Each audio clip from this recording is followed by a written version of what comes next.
international race starter who's danced them all, will switch the lights to red between 4 and 7 seconds as the Ferrari Testarossa comes into the picture. The lights will go to green and the Australian Grand Prix is go.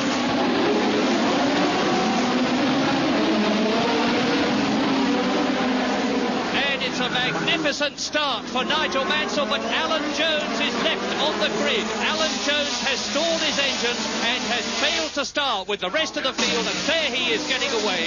But Nigel Mansell went through from second position on the grid, and now Ayrton Senna is right up with him. Keke Rosberg is third, Alboreto is fourth, and off goes one of the Williams, and it looks like Keke Rosberg to me. But no, it's Nigel Mansell's got off. Keke Rosberg is in the lead on the first lap. Senna is second, Alboreto third, Prost, then Gerhard Berger in the arrows, then Nelson Piquet. So already on the very first lap, one of the likely winners, Nigel Mansell, who is now in about 7th position, has lost his advantage at the start.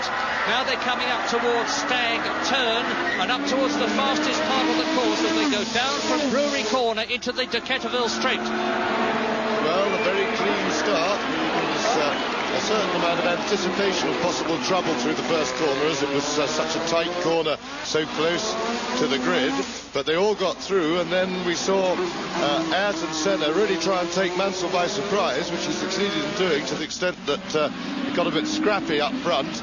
He tried to dive for the inside, Mansell went wide, and the two of them both slowed down, which allowed Rosberg to go through into the lead. So to complete the end of the first lap, Rosberg leads Senna. In third position, it's Michele Alboreto in the Ferrari, which is something we didn't expect to see.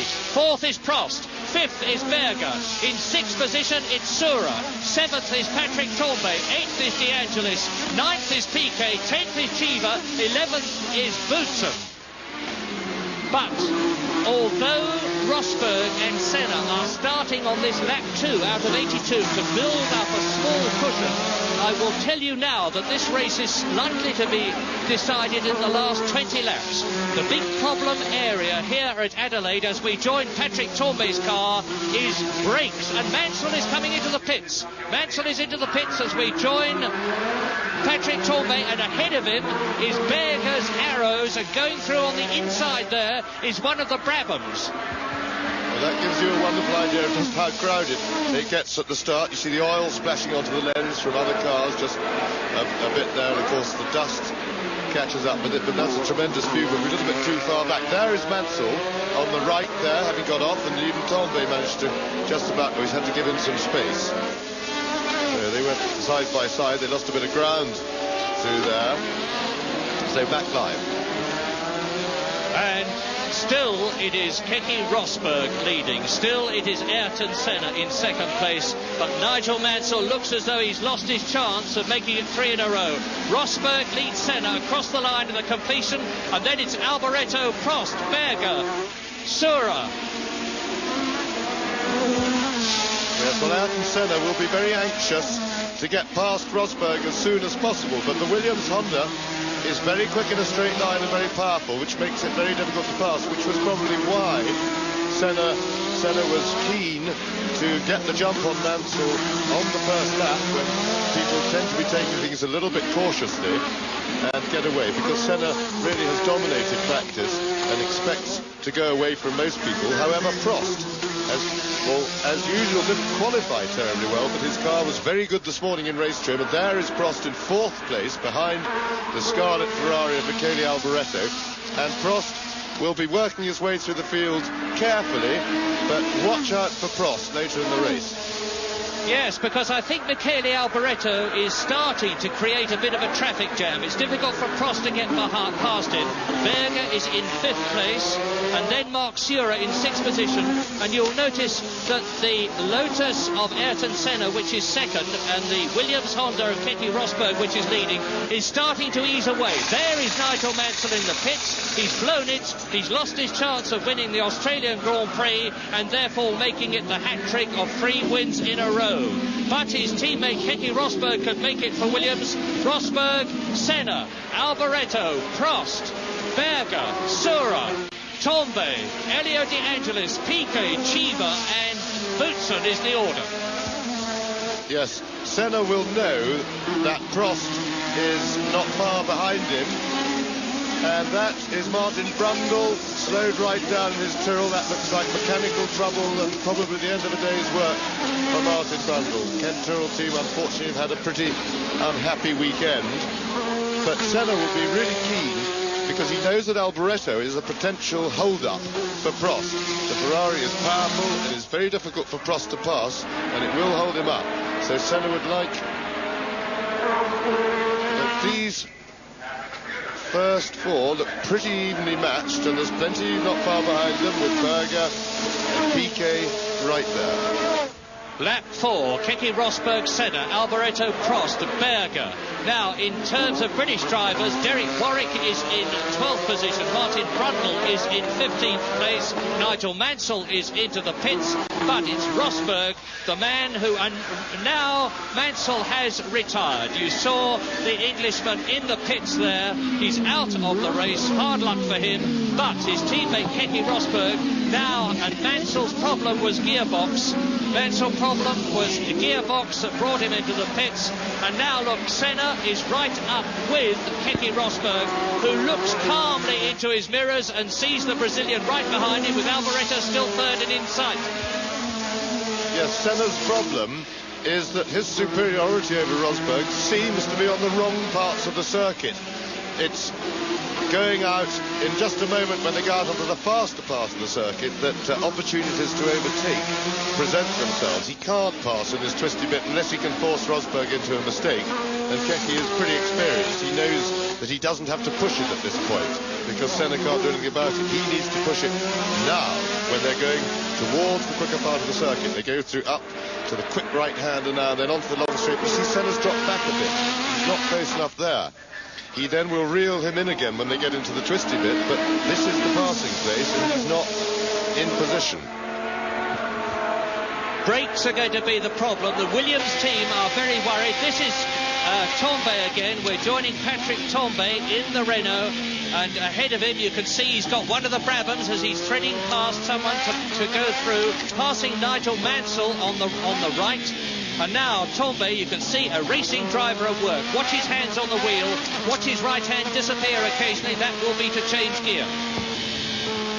Yes, you can see his instruments going up and down there. Turbo boost pressure. And going past the pits now. First gear he was down to, up through the gearbox. And then he'll be hard on the brakes, knocking it down through the gearbox again for the S's. You can see just how direct the steering is, what fairly small movements he requires. Oh, somebody's just passed him. I'm determined to finish telling you that brakes are critical in this race, and that is Martini, Pierluigi Martini, who has traditionally gone off again and finished his race pretty early. He looks as though he's trying to get a push start, but the problem is going to be brakes. The Williams team are very worried about the ability of their cars to finish.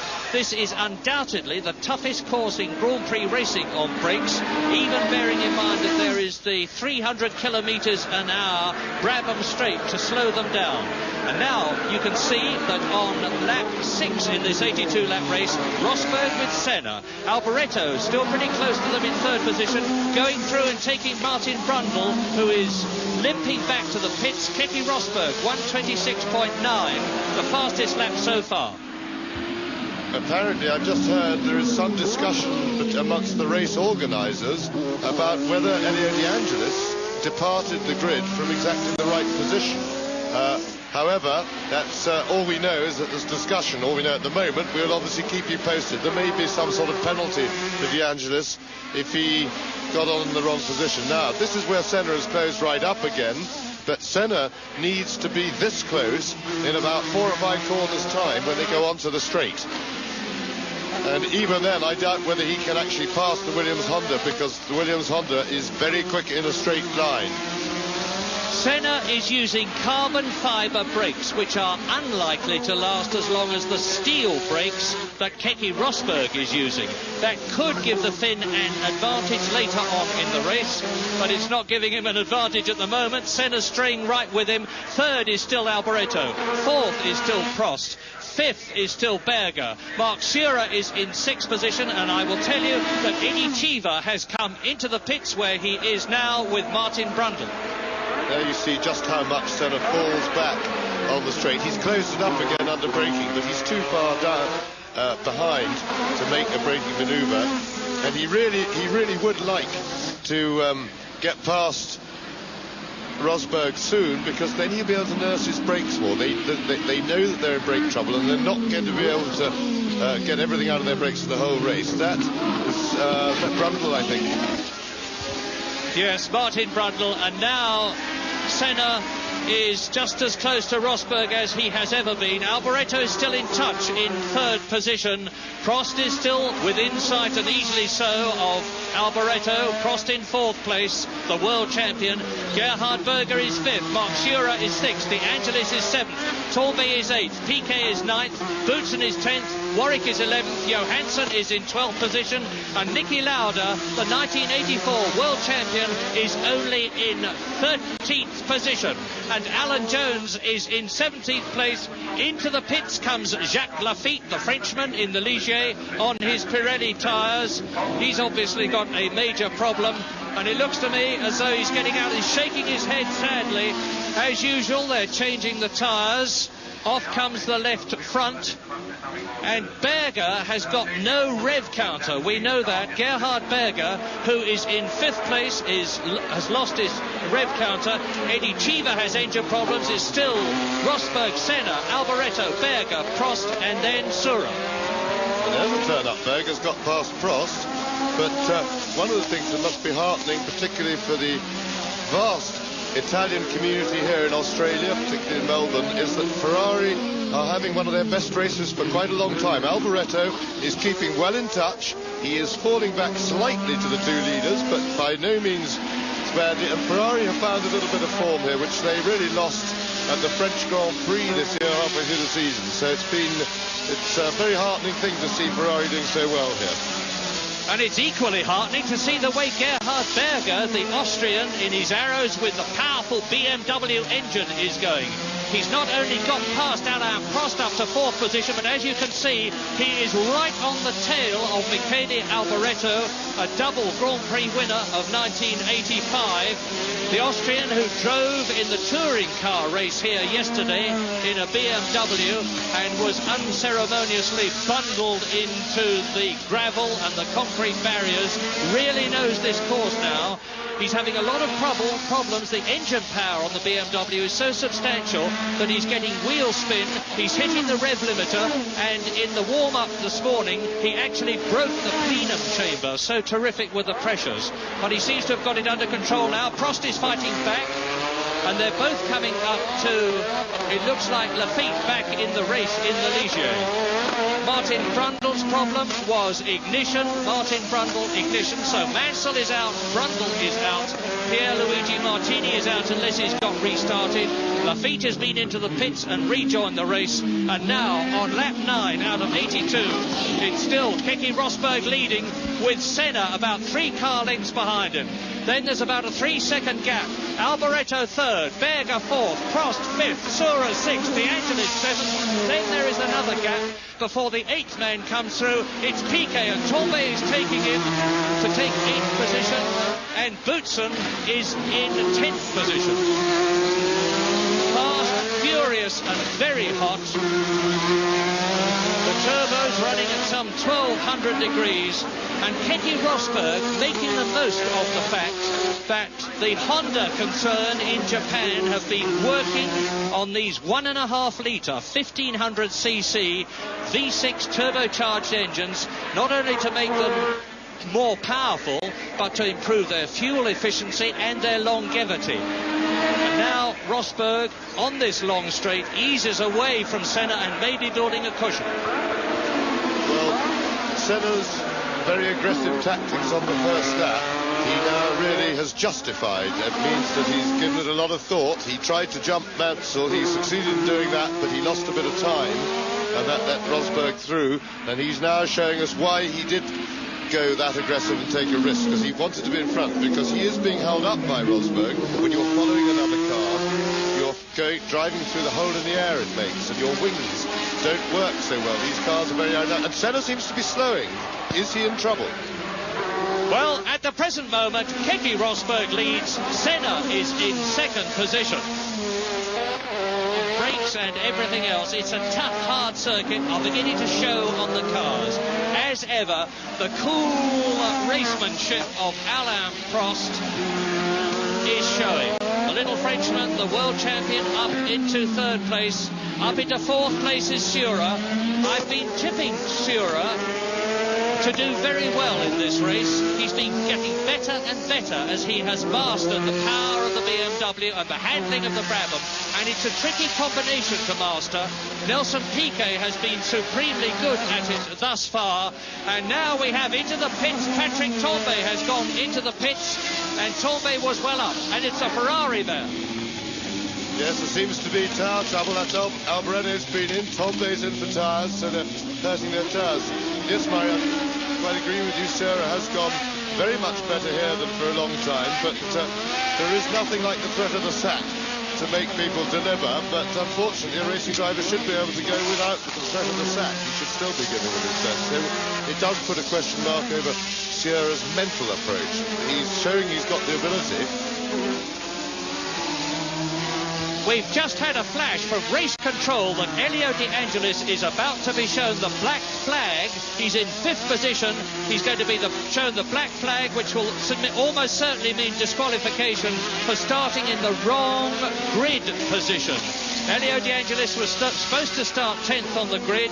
I didn't physically check where he was. I took it for granted he would be in the right place. Apparently he wasn't, and he's going to be black flagged.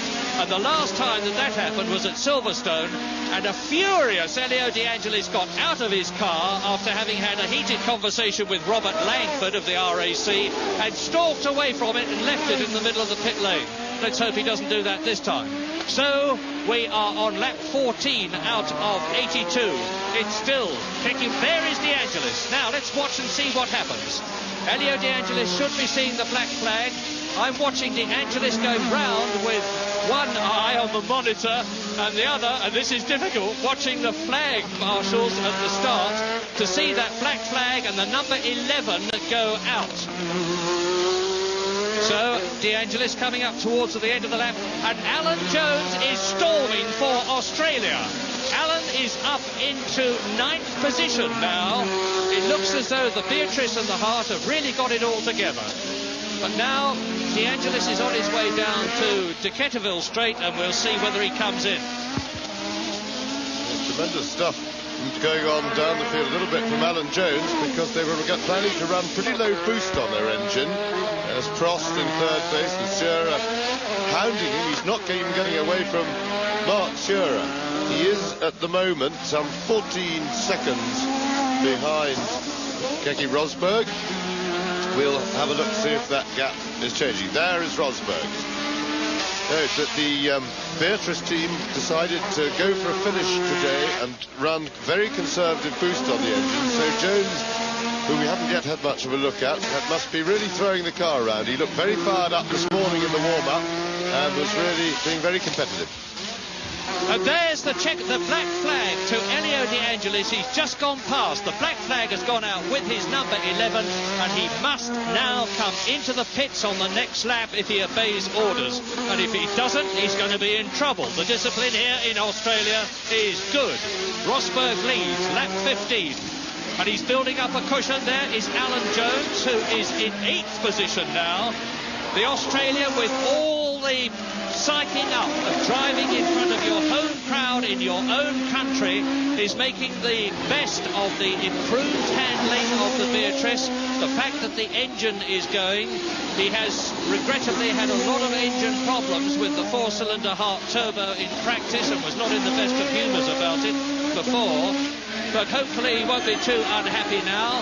And not only is Jones charging through the field, but the old veteran Niki Lauda in his last Grand Prix is doing the same thing. He is 7th. Lap 15. Rosberg leads. Senna 2nd. Prost 3rd. Sura 4th. De Angelis was 5th, but is now into the pits. So up to 5th position will come Piquet, which means both the Brabhams are in the top 6. Behind Piquet, Niki Lauda, and then behind Niki Lauda is Alan Jones. Rosberg, and you've seen, I'm sure, as Rosberg lapped Pierluigi Martini, the young Italian in the Minardi, you've seen that Rosberg is easing away from Ayrton Senna. There's now a 5-second gap. There is Senna in second position. Prost behind him in third place, but not in sight of the Brazilian yet. Yes, and look at Senna's right front tyre. It looks a little bit marked. And I have a feeling that Senna might be in a little bit of tyre trouble. It looks as if he may have a blister. Look at the middle of the tread on the right front tyre. It should be shiny right the way across, and it's not. So Senna, that would explain why Senna was climbing all over the back of Rosberg for a bit and then started to drop back. He's got a little bit of a problem with his tyres. And Alan Jones is in fact catching Niki Lauda, so he must be very pleased indeed. This is far away the best showing, and I'm not sure that Rosberg's tyres look that healthy to me when we get a close look at him. And his right-hand side tyres look to be a little bit grainy.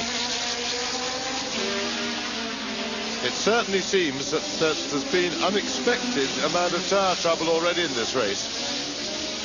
5.5 seconds between the race leader, and there is Nelson Piquet out of the Australian-grand-prix. Nelson Piquet has finished his last race for Brabham on foot. And Rosberg, that you're looking at, leads Senna by 5.5 seconds now. Prost in third place, Sura fourth, in Angelis will be coming into the pits, which will put Lauda up to fifth position, and Alan Jones into the World Championship points for the first time since he retired. There is Alan Jones starting another lap, and I'm waiting now to see Elio De Angelis. The black flag is still being readied for him in case he missed it on the previous lap, but Sura goes through. De Angelis now in fifth position, Lauda is sixth, Jones is seventh, but that's still allowing for De Angelis being in fifth place. But into the pits now comes Pier Carlo Ghinzani, the Italian in the Toleman, for a new set of Pirelli tyres. The pneumatic hammers go for it, the wheels and tyres go on, the jack is away, and that was a very good pit stop by the Toleman team. Ghinzani sprints out of the pits, and on lap 17, with a long way to go, it is still Keke Rosberg. He's got a 5.5 second cushion now over Senna, and look at this, Tambay with one of the Ligiers in front of him. French driver in the Renault chasing a French driver in the Ligier, and the French driver is either Jacques Lafitte or Philippe Streff. Straight past him goes Tambay. Tambay now has got ahead of him. He's passed him as Philippe Streff, and now Tambay is catching Alboreto in the Ferrari. That was a marvellous view of an overtaking, of an outbraking manoeuvre. Tambay was closing on him on the straight, got himself into position, went for the inside and jumped him. There they are, of course, looking at them from outside. Now back inside Patrick's car, and he is chasing Alboreto now, I think. Trying to recognise that back view, because the lens has got a little bit dirty, but the technical problem has been much improved at Brands Hatch. The last time it was used, it is Alboreto in front of him. He went a bit wide. Now that was a mistake from Tambay. He didn't make the apex of the corner. He would have lost a little bit of grip, a little bit of time. But he is going quite well. Further up the field, Alain Prost is keeping the gap almost exactly the same all the time with Keke Rosberg, so they're lapping at very similar times, but he is some 14 seconds behind him, so he's going to have to start eating into that a bit. They're holding each other. And all the time, Keke Rosberg that you're looking at on lap 19 is easing away from Senna. The gap is now 6.5 seconds, and unless something happens to the Finns Williams Honda, it looks as though he's built up enough of a cushion, particularly bearing in mind the fact that we're worried about whether or not Senna's carbon brakes will go the distance. But now Sura, with the disappearance of his teammate Nelson Piquet, is charging. He is up to third position. You look at Rosberg, who is leading in the Williams Honda. You know that Senna is some 6.5 seconds behind him. I will tell you that Mark Surer in the Brabham BMW is ahead of Prost, who therefore goes down to 4th position. And I haven't seen Elio De Angelis at all. He's either having a fit of sulks and hiding round the back of the circuit somewhere, or has broken down, because they're still waiting to show him the checkered flag. But I suspect he is just quietly bumbling round to avoid walking back to the pits in this 30-degree heat. There's Lauda, well up into the points now. Yes, Surer going so well under the threat of the sack is past Prost, and the pair of them are catching Ayrton Senna. Ayrton Senna has just gone past the pits in 2nd position, and I've got a stopwatch running on Mark Surer, who's in 3rd place, and note this, the gap between Senna 2nd and Surer 3rd is 8 seconds, and it was some 9 seconds. So Surer in 3rd place is catching the man you're looking at, and there is De Angelis into the pits. Yes, and he's been a naughty boy, because he's been 4 laps he stayed out there with ignoring the black flag, and I strongly suspect he's heaping a little bit of trouble on his own head. So there may be a big naughty boy affair for De Angelis, and I do sympathise with him. Out of the car he gets. Now, I don't know whether that's problems or because he just decides I've had enough. That's it, finish, out. So, Alan Jones now into the pits. What a pity. He was in 7th place. Alan Jones within a whisk. No, he shakes his head sadly. He must be absolutely dejected, because it looks as though he feels his race is finished. Yes, we saw some flames out of the back of the car just now, Murray, when he was going around, and it may be a blown turbo or something like that, I suggest. Of which he's had a few since he started to make his comeback at Monza for the Italian-grand-prix. And it seems from the rather leisurely atmosphere in the Beatrice pit that all is lost. He's right opposite me as I talk to you. And as you look at Keke Rosberg, I can tell you that the engine cover is off Alan Jones's Beatrice. The mechanics are looking at the back of the car, which tends to confirm, I'm sure, what James has just said. It's likely to be a turbo problem, not a heart engine problem, but a turbo problem. And so now, lap 21, with 61 laps to go. Jones seems to be out. Elio De Angelis is out. Piquet is out. Alboreto has been into the pits. So has Lafitte. Martini has spun off. Martin Brundle has stopped. And Mansell stopped at the beginning of the race. They've got to cover the rear. The person who's leading things tends to slow people down. And what it means is they're losing ground to Senna and Rosberg in front of them, because of course the pair of them fighting goes slower than if each of them were on their own going flat out with only the speed to concentrate on, because remember, they're covering their rears and there are tactics involved. Now, the Drivers' World Championship is settled. When this race started, the constructors hadn't been. And McLaren, who are currently leading by 10 points from Ferrari, are in a strong position, because Alain Prost is 4th, his teammate Niki Lauda is 5th, and Alboreto, the leading Ferrari driver, because Johansson is 12th, Alboreto is in 6th position. So, at the present moment, McLaren are in the position of adding 5 points to their championship level, whereas Alboreto for Ferrari is only going to add 1.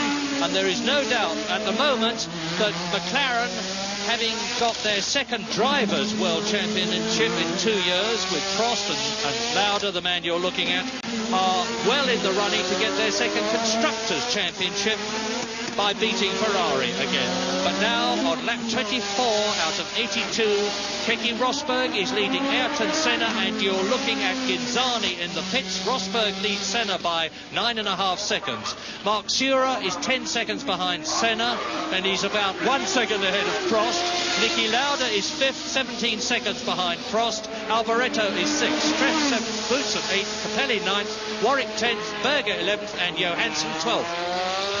So just looking at another facet, being a street circuit, this race is 193.5 miles, and of course if it takes longer than 2 hours, it will be stopped at 2 hours rather than 82 laps if they haven't been completed. Now, at the present rate of progress, it's not going to make the 82 laps. However, bear in mind that Shearer's right front tyre doesn't look at its very best. Bear in mind, of course, that they go faster in the second half of the race because they have less fuel on board. The cars get considerably lighter.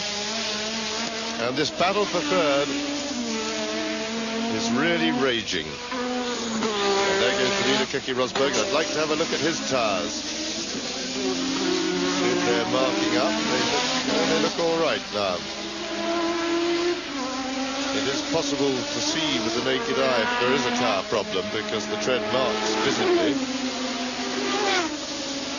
No, they look pretty good now. Rosberg, and he's in the happy position of having a comfortable lead, some 9, nearly 10 seconds, and that, of course, means he can look after his tyres. He can drive the car carefully, not slide it about too much. And at the current pace we're going, it's going to be absolute touch and go. We're going to complete 82 laps just about at 2 hours.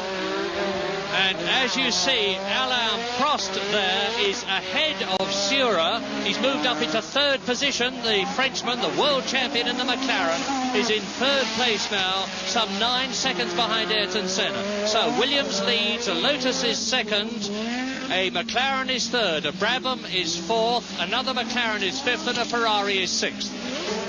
Well, that's Shearer. He didn't go to the pits that time. I think he is in a little bit of tyre trouble. And a new fastest lap from Rosberg. But Shearer is driving a little bit strangely because he, having passed Prost, he immediately slowed them down. Then just now he's produced fastest lap of the race. So I think maybe he's tired or something, but he certainly would appear to be driving rather inconsistently. And that won't have pleased Prost being stuck behind that, but now he's past it, he'll be really keen to try and get away, and he certainly is. He seems to be pulling more and more daylight between them. And to show you how international Grand Prix racing is, as you look at Mark Shearer in the Brabham BMW in fourth position, it is a Finnish driver in the lead, it is a Brazilian second, a Frenchman third, a Swiss fourth, an Austrian in fifth place, and an Italian, Alboreto, in sixth position. How international can you get? And it's all happening here at Adelaide in Australia. An absolutely magnificent race, and it looks as though Keke Rosberg is indeed on target to go out on top for Williams by winning his second Grand Prix of the year. We've got so used to this ebullient Finn finishing in winning only one Grand Prix of the year. Alan Jones into the pits yet again. He was in 20th position when he pulled off, but it looks as though his race is virtually over. And Ayrton Senna is still in second position, but the gap is increasing all the time. And the gap between Senna in second place and Prost in third position, that's between the Lotus and the McLaren, is 9 seconds. And Prost is easing away from Shearer.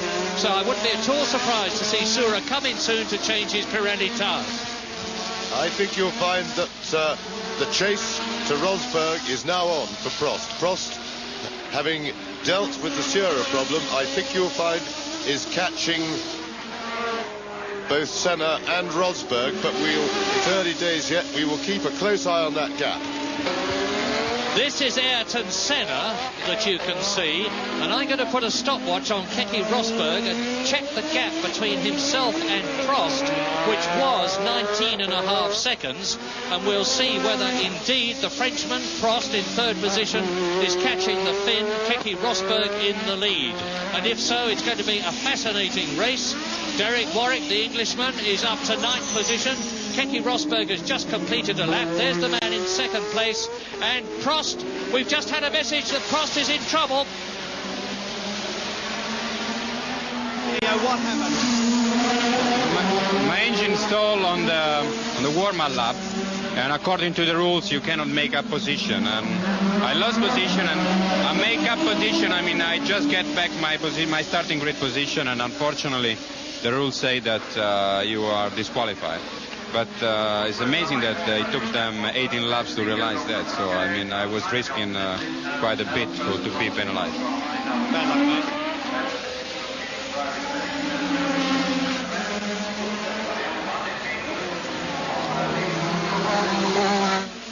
But we'll have to take a check on that and lap times, because Prost, with Lauda seemingly going pretty well, he was going slow as he entered the lap, but whatever the problem was, he seems to have overcome it and recovered. But Alain Prost certainly hasn't.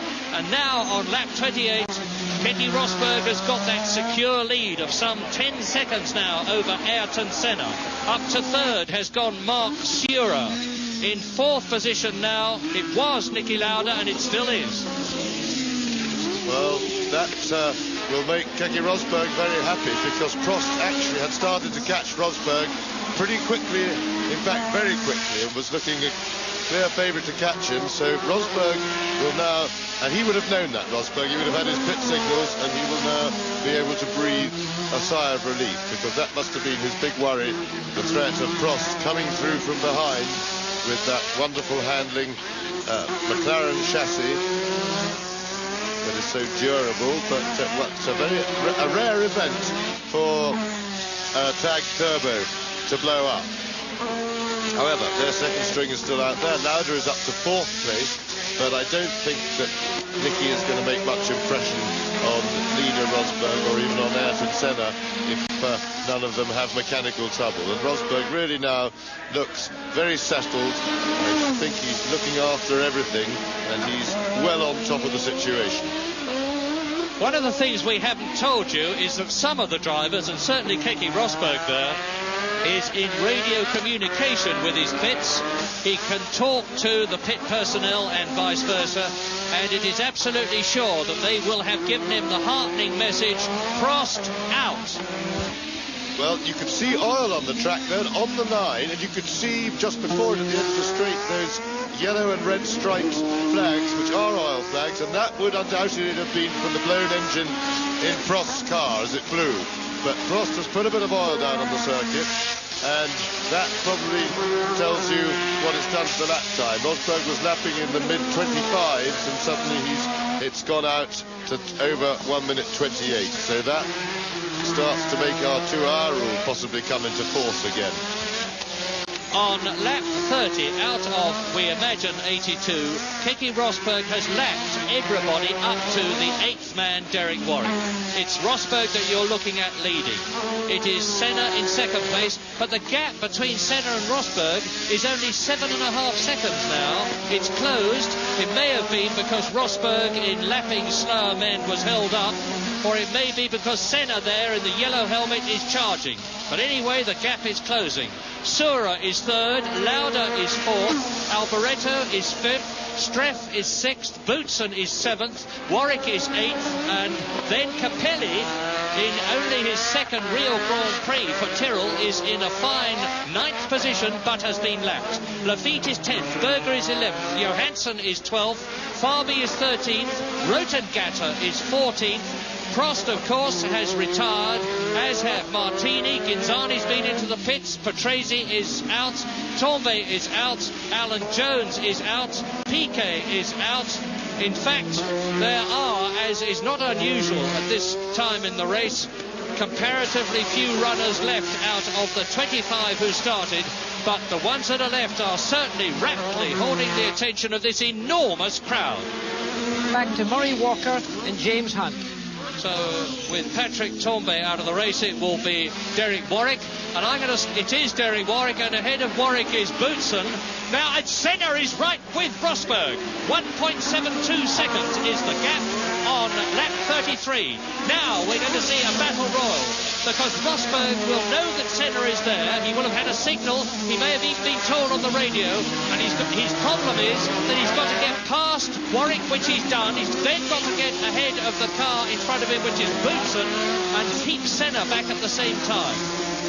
That wide slide there by Senna was a bit of inexperience. He's pretty complete, but it just shows terrifying prospect for the opposition that the best of Senna is still to come.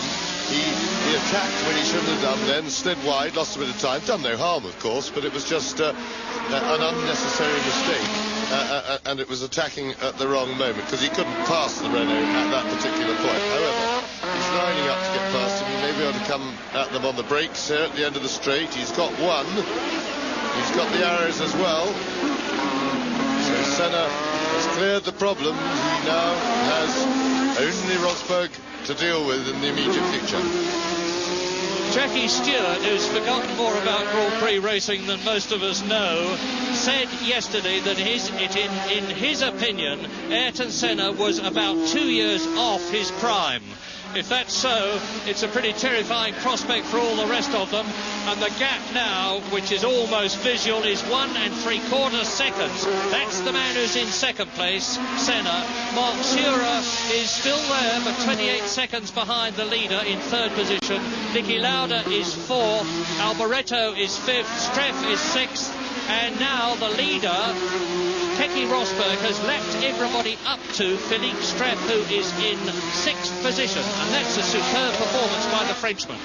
For Senna, he's got a little bit of paper in the left-hand radiator, his left-hand side of the car, the right-hand side as we look. I saw a bit of paper flapping around. It's disappeared for the moment. If it's gone into the pod and against the radiator, that could cause an overheating problem. So, a big mistake from Senna. That certainly would be what Jackie meant, because in 2 years' time he won't even do that. That will please Rosberg, because he's pushing very hard, but the way he's caught Rosberg, there isn't a hurry. So bad tactics by Senna. Here we see it again, right up on the curb, and he could have damaged the car because he really gave it a big bouncing over that curb. Now, it remains to be seen as to whether Senna has got himself into trouble if he's damaged any of the suspension on the car, because they really aren't designed for all that sort of fun and games. I think that Ayrton Senna has got brake problems. We were expecting that. You can see the paper in the pod, but that he's going to overheat. That is absolutely for sure. That's what happened to Keke Rosberg at Detroit. He had to come in and have the paper removed from the pod, which was blocking the radiator, but still, of course, won the race. But I think Senna's got brake problems. I think that's why he overshot.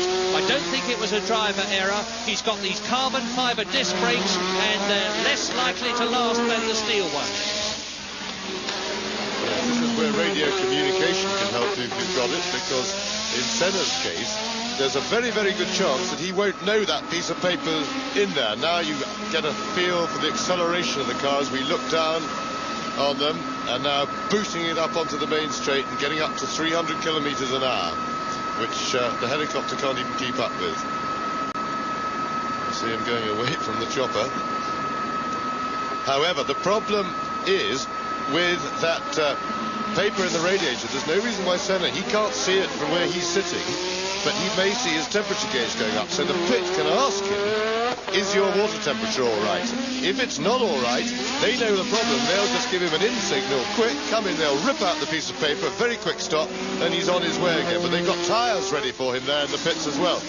So they may just call him in, but they really don't want to call him in unless he's overheating. If that bit of paper is only covering probably about 10% of the radiator area, so it may not be enough to cause overheating.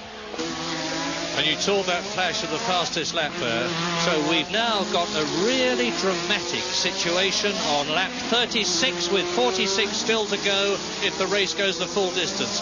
Ayrton Senna still the fastest man on the lap in the race, 1:24.3. So his problem isn't slowing him, and now Rosberg has got Huub Rotengatter, the Dutchman, in the Osella in front of him, and Senna is starting to claw back the increased gap which resulted from his going off. It would seem that his bumping over the curb has not affected yet the suspension, but might well do. There might be a fracture there which could cause a problem later on. But anyway, on lap 36, Rosberg leads. You can see how close to him Senna is. Surer is third, Lauda is fourth, Alboreto is fifth, Streff is sixth. Those are all on the same lap. Seventh is Warwick, he's been lapped. Boutsen is eighth. Capelli is ninth. Lafitte is 10th. Berger is 11th. Johansson is 12th. Farby is 13th. And Rotengatter is 14th. And then Martini, of course, who's 15th officially, is 4 laps adrift and out. Yes, and that was a neat, polite little bit of letting through by Huub Rotengatter then. He saw Senna coming. as soon as he was in the way, he stepped neatly out of line and joined in again back onto the racing line.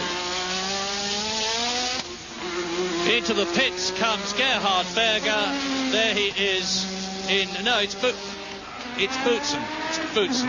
Very difficult to tell them at a quick glance from their helmets. Thierry Boutsen into the pits, 8th position. So it's bad luck for the Belgian.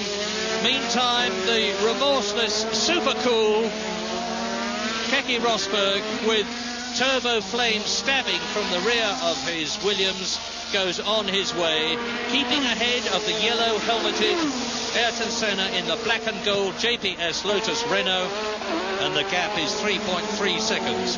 It was down to about 1.4 when Ayrton was at his closest. The Brazilian that you're looking at has had an incredible season.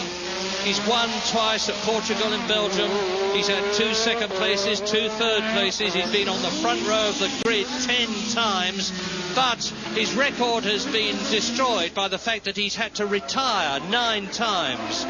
As a matter of interest, Martin Brundle is back in the race. Martin Brundle, who disappeared so long ago, has restarted after having what looked like a fairly major rebuild in the pits. And his teammate, Ivan Capelli, the young Italian from Formula 3000, is in 8th place, only 1 lap behind Rosberg, which is a real credit to the young Italian, who's a star of tomorrow, I feel sure. You're looking at a star of today, Mark Surer, Brabham BMW, 3rd place. Yes, and Surer really has dropped back out of contention for the lead, where the battle between Rosberg and Senna rages up front. He's over half a minute behind that battle and is falling back into the clutches of Niki Lauda. He's 9 seconds or so in front of Lauda, so Lauda has been, well, I think more accurate to say that Surer has fallen back. Lauda, in fact, is keeping up with the speed of Rosberg. The gap, he's some 42 seconds behind Rosberg at the moment, but he's been between 40 and 42 for some 15 or 20 laps now. So Lauda is on the pace of the leaders, but of course starting from that grid position, that was how he got so far back. Just put yourself in the position of Surer. He is driving at some 300 kilometres an hour down what will look like to him a concrete tube with the barriers on either side. The cars have got very hard suspension, so his spine will be hammered. The noise will be terrific. The heat will be enormous. The temperature of inside the cockpit can, on really hot days, be as much as 150 degrees. I'll say that again, 150 degrees. And the sweat pours out of the drivers. The weight loss is enormous. Unless you are truly fit and have superb stamina, you can be worn out long before the race finishes. And Rosberg is now coming up to lap Michele Alboreto in the Ferrari, who is in 5th place, as Surer crosses the line in 3rd position, 36 seconds approximately behind Keke Rosberg, the leader. So Surer again is going to have done better than his teammate Piquet. Not that that will worry Piquet, because Piquet has now finished with Brabham, and he and his car designer, the brilliantly gifted Gordon Murray, parted company on the nicest possible terms in South Africa, when Gordon Murray, a South African himself, said, I will not be going to Australia, because Gordon is working on a very advanced and new Brabham BMW to be driven by we know not whom, but we think Elio De Angelis and another, and there's somebody hidden in the fire there. I don't know who it is. It's Martin Brundle's car. Martin Brundle's... or is it? No, that's not. That's an Arrows from the look of it, in which case it's either Boutsen or Berger. We'll have to ident that later for you, and we'll certainly be able to do so on the lap chart. But Martin Brundle is okay. That was a misidentification for which I apologise. But it's certainly an Arrows underneath the foam, and another gold medal, a 10 out of 10 for the organisation here at Adelaide. It's Boutsen. That is Thierry Boutsen walking in, and heaven be praised, he is obviously perfectly all right, but is very much out of the race. Senna and Rosberg, look at this. Yes, we're back with the battle for the lead on lap 40, which is 1 lap short of half distance. Now, Senna is now confronted with the same problem that he had in the opening laps when he was climbing on the back of Rosberg's car and trying to get past him, but not really looking as if he was going to. But he has a bit of a hope here, because with Alboreto in front of the pair of them, he may just be able to hold Rosberg up enough to give Senna a chance to try and jump him. It's always an opportunity to know, but Alboreto, experienced driver that he is, has pulled out of the way and he's pulled back in front of Senna. Senna won't be pleased with that. Senna, uncharacteristically for him, that was no need for that to make the mistake. He pushed hard. You could see Alboreto wasn't going to be kind. And Senna was scrappy on Friday in qualifying, and in fact overdrove, if I can use that term, meaning that he tried too hard, was throwing the car around too much, and didn't get the fastest practice time, albeit only by 1,000th of a second behind Rosberg, but he was expected to. He was better yesterday in qualifying, but he's been uncharacteristically forceful in what, after all, is a long race, and forceful tactics in Grand Prix racing, particularly on street circuits, don't usually pay dividends. So Senna's driving has been a little bit scrappy, but that's why Jackie says he's got another 2 years before he's going to reach his peak, and that is true. He will, I can't see these sort of lumps of inexperience coming out in the future, but he's learning. He'll learn from this. He'll be able to look at his race afterwards and see that his forcefulness was possibly causing him trouble. I think he'd be better off if he'd driven just more quietly and smoothly. He would have been just as quick. Anyway, all is well. He's back on Rosberg's tail. And Rosberg is catching Niki Lauda to lap him. This happened. It's a replay. Ayrton Senna came up behind Keke Rosberg. Suddenly Keke Rosberg braked to go into the pits. Ayrton Senna hit him with his front wing, destroyed his front wing. Rosberg continued into the pits, and Ayrton Senna has gone off the track. He's gone off the track while this is live now. This we're back live to. It's in front of the pits. He's overshot the pit lane. He's in trouble. He's losing front wings. His team don't know what to do. They're smiling as if to say, what can we do about that? His left-hand front wing is hanging off. That was the replay. That was him going almost into the fence. How he avoided that, well, I don't think even he had a lot to do with it. It was just praying and getting round. Keep in mind that he was leading this Grand Prix when that happened, because Keke Rosberg had gone into the pits. Ayrton Senna is having a day of error, and there is Mark Sure's car, which is coming to a stop. He was in third position. What a lot is happening. Back to Murray Walker and James Hunt. Brandon, he must go for the pitch, but I'm surprised.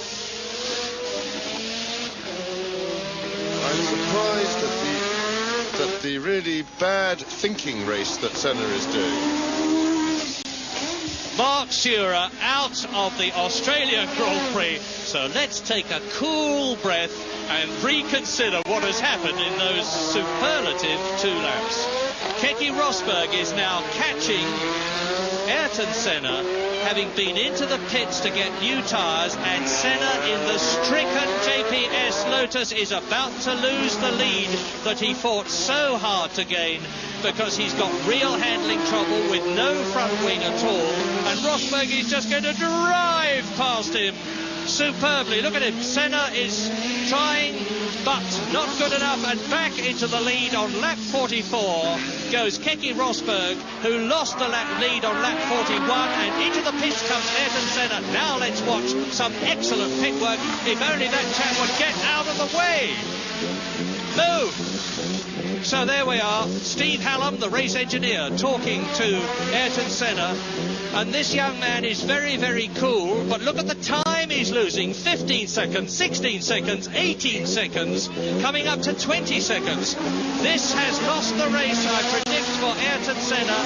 The new nose is on, and let us hope that the wing is adjusted properly and not to affect the downforce. And now Niki Lauda looks as though he is moving up. He's moved up into second place on lap 45. Rosberg leads, Lauda is in second place, and Senna is down to third. Well, I had to say that Senna, brilliant though his driving has been, has heaped all these troubles on his own head. He has, I'm afraid, driven this race with his heart and without any use of his brain. But he's been sufficiently quick here that if everything is working well for him, there is an outside chance that he could still catch Rosberg. I would expect him to be a good 40 seconds behind him, but he could still give him certainly a very good run for his money if he just keeps it really smooth, keeps it on the limit, but keeps it smooth and cool, which is what he has not done here. It's quite out of character for him to have driven like this, but I'm sure he will learn a lot of lessons from this race if he thinks about it properly afterwards. And there's the man, Keke Rosberg, on new race rubber, new tyres, and as he disappears round the other side of the circuit, Niki Lauda is coming through to start his 46th lap, and the gap between Rosberg and Lauda is now nearly 30 seconds. So Keke Rosberg must be praying for no mechanical problems, because that's about the only thing that can stop him now. A 30-second cushion with 36 laps to go is an enormous margin to an experienced campaigner like the world champion of 1982, Keke Rosberg, who really does look now as though he's on his way to his second win of 1985. A magnificently high note to leave the Williams team and go to McLaren and offer maximum opposition inside the team to his new teammate next year, Alain Prost. And there's Niki Lauda in second position now. Yes, but Senna is not far behind him. He lost less time than I expected. There is Ayrton Senna. So he's got Lauda very much in his sights. And that is Jacques Lafitte in front, that Lauda failed to get past to lap then. But Senna is catching him hand over fist. So Senna is there we have it, 35 seconds, or he was at the start of this lap, behind Rosberg. And I think that it is feasible for Senna possibly to be able to haul that back in on Rosberg.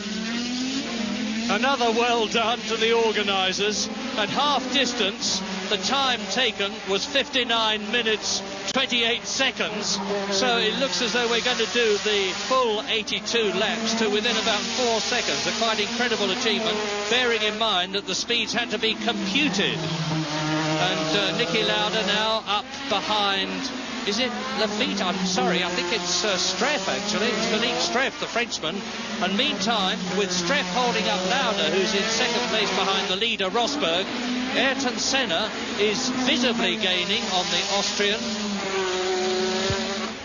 I should point out that Senna, as I say, was heaping these problems on himself, and the last decision, which was not to go into the pits immediately once he knew he'd lost a front wing and had already slid wide at several corners with a handling problem, that alone, by having to do another lap with no front wings on, plus the excursion, would cost him somewhere between 10 and 15 seconds on the road. So had he got in straight away, he'd never have been behind these two. And also, of course, he would have been in much better range to take a shot at Keke Rosberg. So Senna's relative inexperience has suddenly all come out at once. We haven't seen this side of him before. Now, you know who the first three are. Rosberg, Lauda, Senna. You can see Lauda and Senna in your picture now as they come through to complete their 47th lap. But in fourth place is Michele Alboreto. Fifth is Derek Warwick in the Renault, and he hasn't been up there for a long time. And Senna has got ahead of Streff. In sixth position is Jacques Lafitte in the Ligier. Seventh is Capelli in the Tyrrell with a fine drive. Down to eighth goes Streff. Ninth is Gerhard Berger. 10th is Johansson in the Ferrari. Rotengata, 3 laps adrift, is 11th. Mark Surer, of course, is out of the race but was 4 laps behind. Is 4 laps behind now.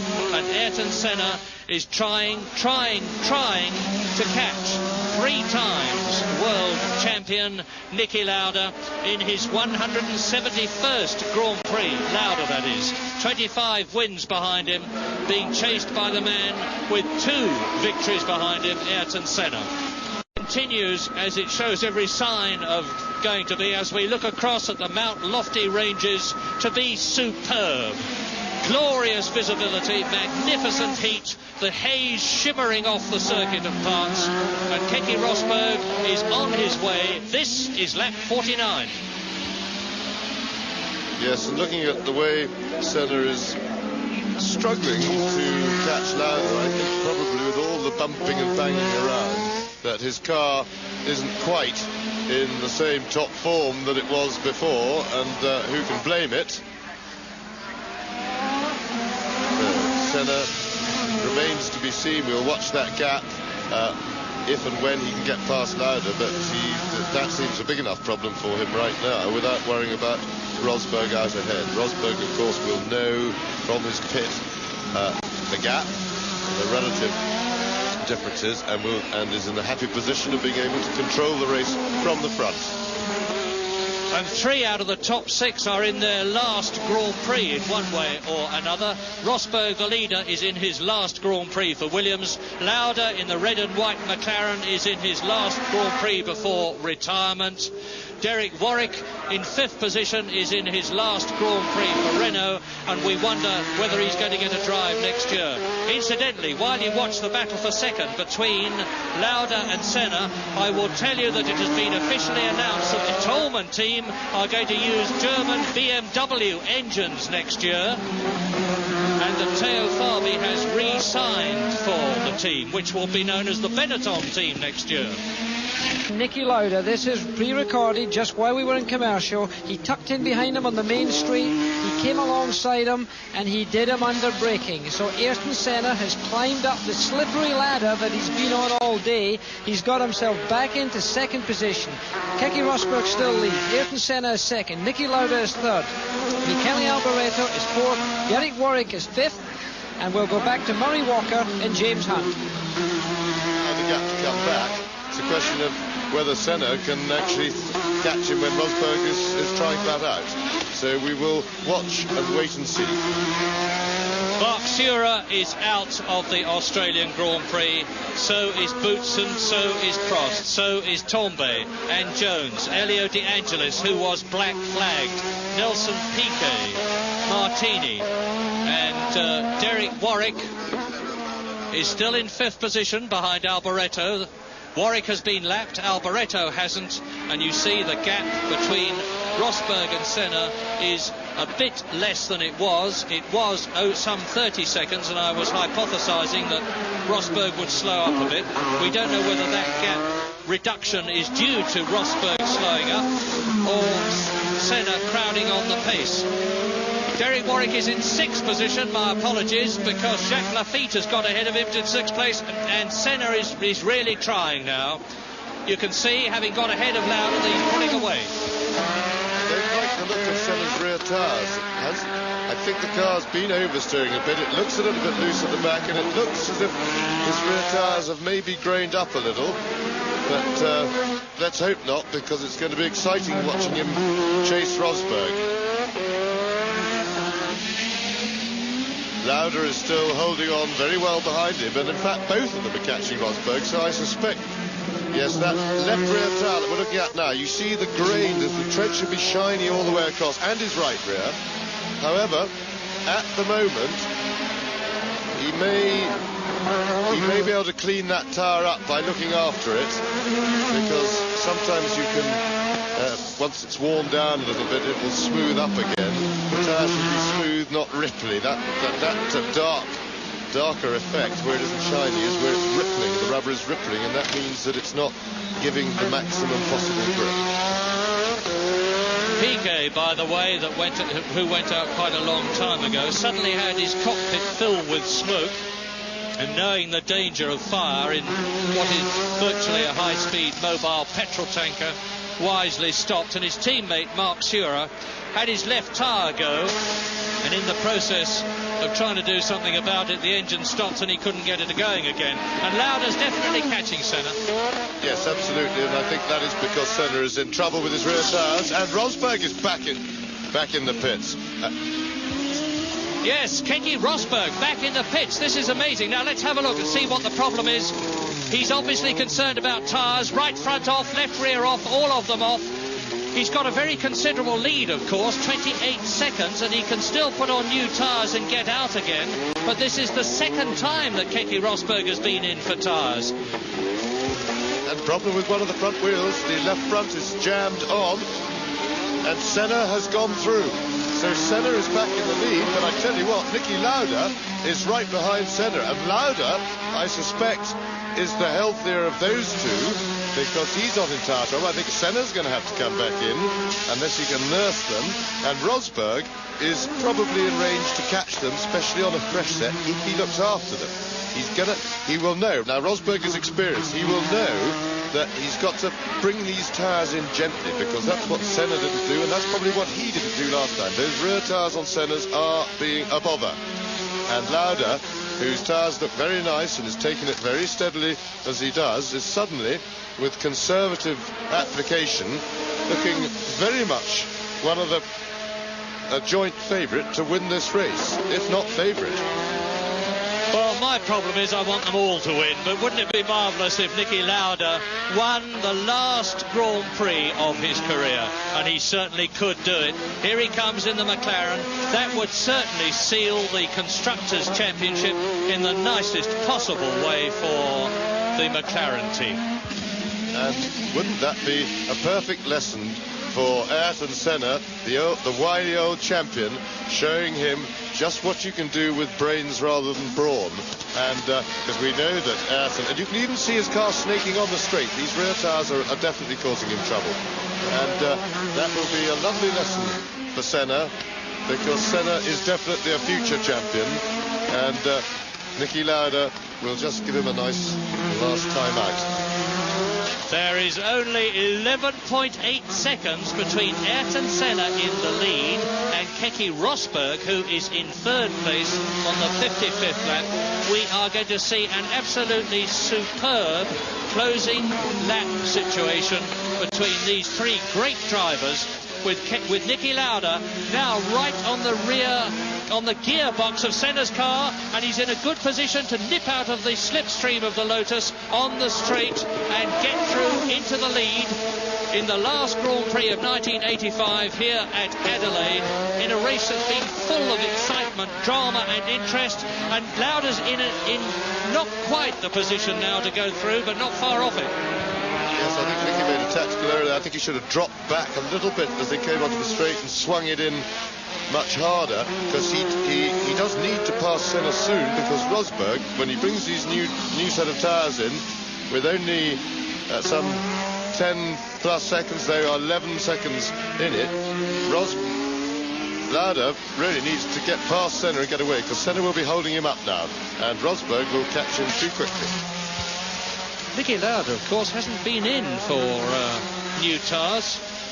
He's a wonderfully smooth driver, is Niki, and if anybody can make a set of tyres last the whole race, it will be him. He may well be on the B compound, which is harder than the C compound, which is the softest of all, and that could give him the advantage. And now he's certainly getting close to being in a position to draft past Senna on the Brabham Straight, the longest and fastest straight of any street circuit, where they do over 300 kilometres, 200 miles an hour. It's this corner. He wants to be dropped back a little bit. There's Nelson Piquet in the pits now. Lauda is a bit close. He wants to get a slingshot at Ayrton, but he's better positioned than he was on the last lap, and I think he's going to be able to duck out. Yeah, here he comes. Senna's not fighting back, because he knows that he's in tyre trouble, and Lauda looking supremely smooth. Of course, the other thing is Lauda can afford now to drive hard on his tyres, which the others can't, because they've got that much meat off them. They don't have the same potential heat build-up. Now you see that the tread faces on Lauda's tyres are nice and smooth. There's no grading, and compare it with the left rear of Ayrton Senna's. Although I think Senna's tyres are cleaning up. They look better now than they did a few laps ago, and it is possible to rescue a damaged tyre if you're very careful with it, and I think that is what Ayrton Senna's trying to do. Lap 57, and in his 171st Grand Prix, after not qualifying well, being 16th on the starting grid, Niki Lauda has shown all the brilliance that we know and has driven through to the lead with 25 laps to go if the race goes the full 82 lap distance as opposed to 2 hours. And Lauda now coming up to the Ferrari in front of him. You can see how he's pulling away from Ayrton Senna, who has clearly got a problem. And Lauda goes out, and I can't see whether it's Johansson or Alboreto. I think it is Alboreto that he's passing. And Alboreto is in 4th position. So now Lauda in the lead has lapped everybody up to the 3rd place man, who is Keke Rosberg. And I will give you the gap between Lauda and Rosberg, which was, last time I took it, before Rosberg's tyres had warmed up, 11.98 seconds. And it was actually Stefan Johansson that Lauda passed and not Alboreto. Now, here's Lauda, and he's completing the lap now. And the gap between Lauda and Senna is just about 2 seconds. Here is Rosberg. I see him as Stefan Johansson is caught by Senna, and the gap now is 10.3 seconds. Rosberg is gaining. Keke Rosberg in 3rd position on his 2nd set of new tyres. There he is catching the new race leader, Niki Lauda. That looks to me as if Rosberg did what others have failed to do in this race. He used his head then, and even he the first time, because he went out on a new set and ruined them. He had the intelligence and experience to come straight in and not soldier on, and he brought these ones in slowly now, and now he's flying. He waited for a few laps before he really put his foot down, and that could well win him the race. Lauda is well within his range. 6 cars on the first lap. Race leader, Niki Lauda. And off he goes. Niki Lauda's lost it. And he's completely smashed the front of the car. And he will reverse out because it looks to me as though he hasn't damaged the left front suspension. Let's look at it again. And let's watch Ayrton Senna. Lauda off, up onto the curbing, trying to avoid the concrete wall, but he's smashed the left suspension. Lauda is out. Well, I don't know what happened there. He may have just got through it, but it almost looks as if the car snapped out of control so quickly. Something may have broken on it. It did seem to snap and turn sharp left. And there is Ayrton Senna, and Rosberg is in sight behind him now. And Derek Warwick, who had stood the chance of moving up a place, has gone out of the race as well. It's all happening. Adelaide is indeed alive, because now Ayrton Senna is back in the lead. There is Derek Warwick out of his last race for Renault, and we have the prospect now of seeing Keke Rosberg catching Ayrton Senna and taking the lead. Senna with a new nose on the Lotus. There is Stefan Johansson in the background. You remember what the gap was? 11 seconds. You've just seen it's 5.6. We're on lap 59, 23 laps to go. The closing stages of the Australian-grand-prix are going to be something to see, because look at Rosberg in the background, behind Johansson. The gap is visibly closing. Keke Rosberg, the 36-year-old Finn who lives in Ibiza, flies his own jet plane, is immensely wealthy, a great wheeler dealer, is about to try and catch Senna and I think succeed. Yes, absolutely, and there'll be no need for his pit to signal him gaps now. He can see Ayrton Senna. He'd like a clear view of him so that without Johansson in the way. But I don't think he'll be too worried. He knows he's going to dispense with the Ferrari probably when they get back onto the straight at halfway round this current lap, and then he'll have clear air. Senna still bouncing it over the curbs, but that wasn't too serious on the apex of the corner. Have a look at his rear tyres. You see the right rear is all grained across, it's all rippled across, and that is not a healthy rear tyre at the moment, and he's now under too much pressure from Rosberg really to take the time to slow it down and try and clean them up. Meantime, let's think about the Constructors' Championship. Both McLarens are out of the race and therefore out of the points. Alboreto is in third place on 4 points. His teammate Johansson is still running, albeit in 10th position, but might still finish in the points.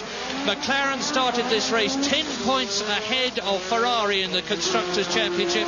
It could turn out to be a very close thing, but not as close as it's getting in the race for the lead on lap 60 out of 82. The gap is down to 3.9 seconds, and less than that, I suspect. Senna goes over the line looking into his mirror. Rosberg goes over the line looking at Senna. 3.5 seconds. Into the S's goes the Finn at some 140 Ks. Up to Wakefield Turn, chasing Senna, 110 Ks, second gear, stay in second gear. Go up to East Terrace Bend, the left-hander, at 110 Ks. On to Flinders Bend, still in second at 110. Accelerate up, third gear, fourth gear, 150 Ks. Senna still in front. Up to the Markets Turn, the right-hander, 150 Ks. Back to second for Stag Turn, the right-hander, which they're approaching now, 110 Ks. Up to third gear, fourth gear, fifth gear, down Rundle Road, 150 kilometres an hour. Third gear into Brewery Bend, which they're approaching, and through now, down into the Getawell Terrace in sixth gear, or fifth if you've only got a 5-speed gearbox. 300 kilometres an hour, 200 miles an hour. Brake hard for the racetrack hairpin. First gear, 100 Ks. Up to second, to third, to fourth. Into the paddock turn, which seems to going on left forever. Then it straightens out a bit. Rosberg there, still in second place, catching Senna. Fourth gear now, 200 Ks, down to Mitsubishi Corner, the hairpin, and the gap as they go through towards the end of the lap, with Senna frantically looking in his mirror again. He's down to 2.3 seconds. And I'm just looking at Rosberg's tyres, and they look to be marking up a little bit the rears, but he's still catching Senna. And certainly he's had the charge. No, they look just getting a decent look. You need to get the light right to see him, but the right rear has grained across half the tread. It's not as bad as Senna's, and I think Petty really could afford to take it easy for a little while. He's got plenty of time left in this race. He ought to clean those tyres up by taking it easy and then have a go. I think, of course, it's very easy to sit here and hypothesize like that. Those two chaps are out there in the very heat of battle, and it's a lot more difficult to make cool decisions. But Rosberg is lining up to attack Senna now. He's hauled him in pretty quickly. And you're about to see a new leader, I think, on lap 62. Senna leading, Rosberg second, Alboreto third, Lafitte fourth, Streff fifth. In sixth position, and there he goes. Senna, it slows, and Rosberg goes through. And Keke Rosberg again rightly leads the Australian Grand Prix, and I think Senna's race is over. He's slowing right down. He's blown it. The turbo has gone on Ayrton Senna's Renault engine into the pits. It went at just the right point for him not to have to walk home, because I have little doubt that Ayrton Senna will be getting out of the car as it goes up on the jacks. On go the new tyres. Steve Hallam talks to Senna through the headphones. Well, this is strange, because they're showing every sign of going on. Maybe the mechanics don't realise what the situation is. Their reflex, of course, would be to get the jacks under the car. Off comes the top. Senna's race is effectively finished. They're having a look at the turbo, and I'm sure that they will decide that he is out. And the threat to Keke Rosberg, the immediate threat, is now removed, and it really is a case of bringing the car home. And Alboreto is into the pits. It's all happening. Alboreto, who was in third place before, but was in the position of becoming second had he passed the pits where Senna was stationary, is now into the pits stationary. Now, what's that going to mean? It's going to mean that Keke Rosberg leads, of course, and it's going to mean that Jacques Lafitte is up into second place. the Philippe Streff, his Ligier teammate, is up to third, and sensational is that Ivan Capelli is going to go up to fourth place, Gerhard Berger up to fifth position, and Stefan Johansson to sixth place. So had Alboreto not gone into the pits, and if he can still get out, this could make things very, very interesting in the Constructors' Championship. Lap 64. Well, it looks very much now, Keke Rosberg now enjoys over a minute's lead of Jacques Lafitte, so he can really stroke it home very gently to the line, which he undoubtedly will do as soon as he's established that Senna is definitely gone. And all he'll be doing is looking after the car and making sure he makes no mistakes, being very careful when overtaking back markers, and that should be ample. Well, they're still working on Senna's car, but I wouldn't think, unless they can do something pretty quickly, that he really is going to be able to get out onto the circuit with any chance.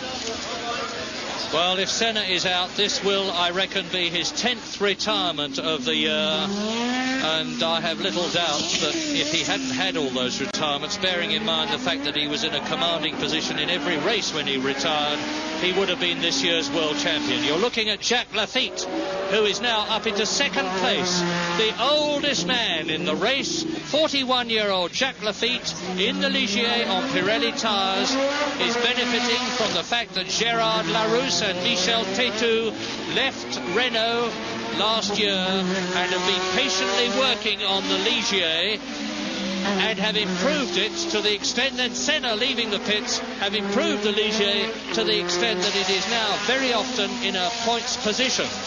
And it would be a superb drive for the golf-loving Jacques Lafitte, who lives at Stoke Poges in England, by the way. Unusual for a Frenchman voluntarily to live in England. And he's in his 167th Grand Prix.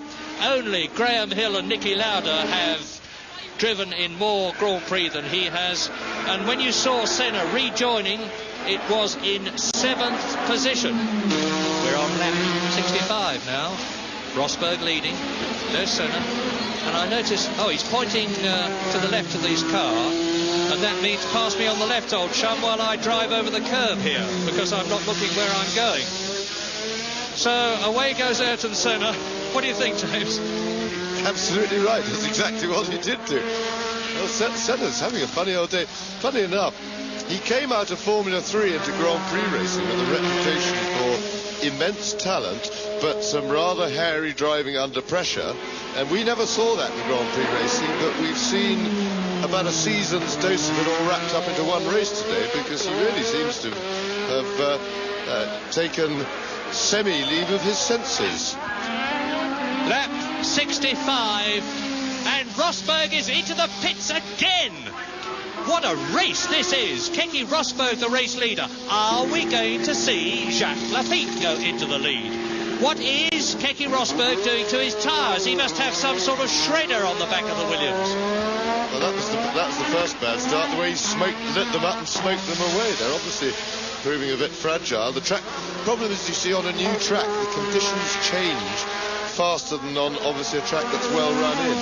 And we must be sympathetic to the tyre companies and everybody in that you can't anticipate fast changes in track conditions. Senna back in the pits, but I think his day's work is really over. The car, yes, he's out of the car, so that's leaving the office and locking it up. So Rosberg, of course, could afford the luxury of that stop. He's well in front. He had plenty of time to get in and out, and he's now well equipped with nice new shoes on, which should get him to the line, because he won't even have to hurry. There is Jacques Lafitte. We'll get a clock on it to tell you what the gap is in just a moment. Yes, Jacques Lafitte. And they say of Jacques Lafitte these days, he will drive as fast as the car will go, and very often the car won't go fast enough for this man who's won 6 Grand Prix in his career, has had an incredible 207 points. He actually, as a matter of interest, jointly owns a golf course with his fellow golf fanatic Alain Prost, and there's nothing more that Jacques Lafitte likes when he's out of the Grand Prix car than to have a round of golf or patiently sit on the riverbank fishing. They may seem three unusual combinations, but that's it. Rosberg leads then. Then the two Ligiers. What a wonderful ending for the Ligier team. But 45 seconds between Lafitte and Rosberg. Ivan Capelli, in only his third Grand Prix, is in fourth place. Gerhard Berger, a lap adrift. Stefan Johansson, the Swedish driver of the Italian Ferrari, in sixth place on 1 point. And that's Keke Rosberg. Really stroking the about 850 brake horsepower. His 1.5 litre 1500cc Honda engine will be producing. And if Rosberg wins, that means to say that the Williams Honda team will have won the last 3 Grand Prix, because Mansell won in South Africa, he won before that in Brands Hatch, and it will make the 4th Grand Prix win for the Williams team in the season. They're currently in 4th position in the championship, but the 9 points, in fact the 9 points that Rosberg should get could make them third equal in the Constructors' Championship with Lotus. Yes, a tremendous return to form by the Williams team, and great credit to them. They worked very, very hard. They got they had trouble with their chassis for a while. Then the Honda engine needed developing, and all credit to the Honda engineers who've done a fantastic amount of work. The engine has been improved steadily during the season. And to be quite honest, Nelson Piquet must be standing beside the track licking his lips for next year, because he has signed to drive as number 1 for the Williams team, and he must be loving this.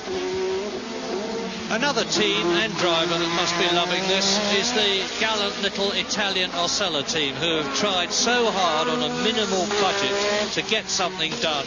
And their Dutch driver, Hub Rotengatter, although he's 3 laps behind, is now in 7th position. Only 1 position out of the points. Look at that. And Mansell's out, Cheever's out, De Angelis, Torbay, Jones, Prost, Boots and Sura, Lauda, Piquet, Warwick and Senna are all out of the race, and there are only 9 cars running on lap 68 with 14 laps to go. There is the number 1 on the road car, number 6 on the car itself, Keke Rosberg. That's the second man, Jacques Lafitte, who is 42 seconds behind Rosberg. Philippe Streff is 26 seconds behind his teammate Jacques Lafitte. Capelli is on the same lap as Keke Rosberg, and he can be very, very proud of that. Look at the full grandstands here at Adelaide as Rosberg goes left, right through the S's, up towards the right-hander at Wakefield Turn, the 90-degree bend, which leads after a short squirt down to another left-handed right-hand bend, if you follow me, and that's East Terrace Bend. Then along to Flinders Bend, another right-hander of 90 degrees. That's where he is now. Up onto East Terrace, into the very fast and deceptive S, which leads up to Market's Turn by the fruit and produce market. Actually, we talk about Adelaide being a street circuit.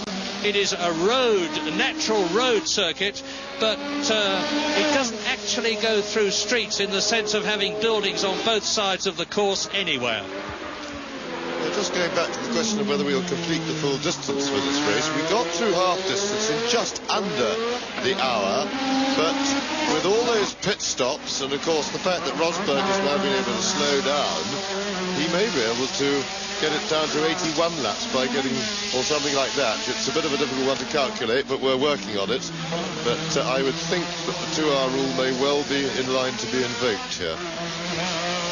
Heaven knows how many million people, as we watch Pierluigi Martini back in the race and now ride with Keke Rosberg around the world, are watching this telecast. We know that a lot of people in Australia are, but it's the first time that the 100,000 of them or so who are actually watching this Grand Prix will have seen one on their home land.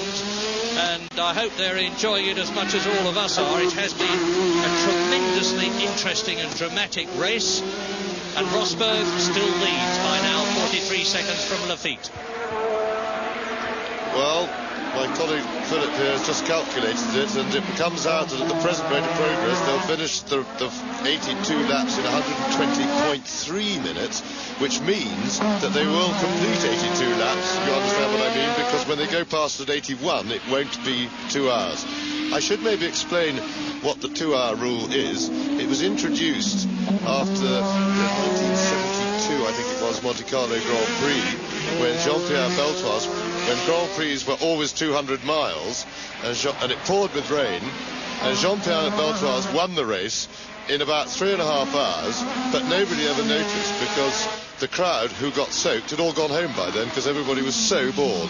So they decided to make it that if a race was slow, like on a street circuit with rain, that whatever happens, a race would be stopped at the end of 2 hours, and a good rule it's been. You're looking at Stefan Johansson with Philippe Streff snapping at the gearbox of the Ferrari in his blue Ligier. Swedish driver against a French driver, and Philippe Streff is certainly proving that Guy Ligier's decision to elbow Andrea De Cesaris from the Ligier team on account of the fact that the Italian was costing Frenchman Guy Lafitte an arm and a leg in terms of the money he was having to spend on new chassis, with Andrea De Cesaris back at his old tricks of writing them off, was justified because Streff has driven extremely well since he joined the team. But Guy Ligier will be a very worried man because, notwithstanding the fact that he's a Frenchman, a friend of Monsieur Mitterrand, the Prime Minister, has been told by Renault that he is not going to get any Renault engines for his team next year, unlike Lotus and Tyrrell, who are. Monsieur Mitterrand, I have been told, is the President of France. My apologies to him. And so Ligier has got to go looking for new engines. We know that BMW, having allocated their engine to Tolman and promised them to Arrows, provided certain requirements, I understand, are met, are hardly likely to give Ligier engines. So we may possibly be seeing the Hart engine in a Ligier next year, but that is all hypothesis. What is not hypothesis, however, is the fact that we are now on lap 72 with 10 laps to go, if it goes the full distance, and we think it will, with Keke Rosberg there leading by a commanding 42 seconds. Lafitte second, Streff third, both in Ligiers. Capelli in the Tyrrell fourth, Berger in the Arrows fifth, Johansson in the Ferrari is in sixth position, Hugh Bradengatter is still seventh, Martini, believe it or not, is eighth. And those are the only runners left in this race. Keke Rosberg has put up the fastest lap so far, 1 minute 23.758, which is just about 4 seconds off the pole position time put up by Ayrton Senna, which is about par for the course. And I'm quite sure that the man who will be most unmoved by his victory, if he has it, will be Keke Rosberg, who takes every race the same, be it a win or a retirement. His attitude is some you win, some you lose, and you must expect to do both if you're good enough. And if I win, I'm not going to be euphoric about it, and if I lose, I'm not going to be too downcast about it. An admirable attitude.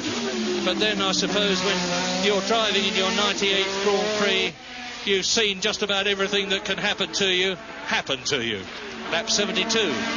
And that's the arrows that we're looking at of Gerhard Berger chasing Jacques Lafitte, although Berger is a lap adrift. And Berger is another man who has made his mark on Grand Prix racing this year, and I'm sure we're going to hear a great deal more of. Comes from Virgil in Innsbruck, and this is only his 20th Grand Prix. An ex-saloon racer, and not so ex because he was driving a BMW saloon, Greg Siddle's Gould racing car, in the touring car race here yesterday, and got elbowed off at the point that he's approaching now, went straight into the gravel that you'll see on the left shortly. There it is. So he's probably keeping a wary eye on that as he follows the Frenchman, Jacques Lafitte, in second place. Jacques is just a little bit closer to Keke Rosberg than he was. He's got the gap down to under 40 seconds now. But I'm quite sure in my mind that it is because Keke Rosberg, knowing exactly what the situation is from his in-car radio and from his visual pit signals, is just easing the pace a bit. If you turn the boost down, of course, it relieves the internal stresses on the engine, makes life easier for the motor, and therefore, if there is any inherent weakness, which there certainly doesn't seem to be in the Honda, makes it more likely to last the full race distance. And Keke hopefully shouldn't have any problem with tyres. He's been in, 3 times now, is it? Twice for a full set and once for some new rears. And the reason that he will have fitted rears is because going down the Brabham Straight, which is very, very bumpy, they get an enormous amount of wheel spin, particularly if the engine is going up onto the rev limiter and the rear tyres are literally ground away. Yes, that's right. And we saw also that he grained up the rear tyres. That was visible before he went in. And of course, when the opposition finally managed to dissipate, then Keke was able to have the luxury of getting in there. Now Keke slowed it right down. He's lapping some 8 or 9 seconds slower than he was when he was really racing hard, and that's perfectly sensible. He only wants to win the race. He doesn't want to win it by a hero's margin. And so there's Keke just cruising it around. We'll have a listen as he goes past to make sure his car is healthy. He's coming down to the hairpin before the pits. He'll be past us in a minute.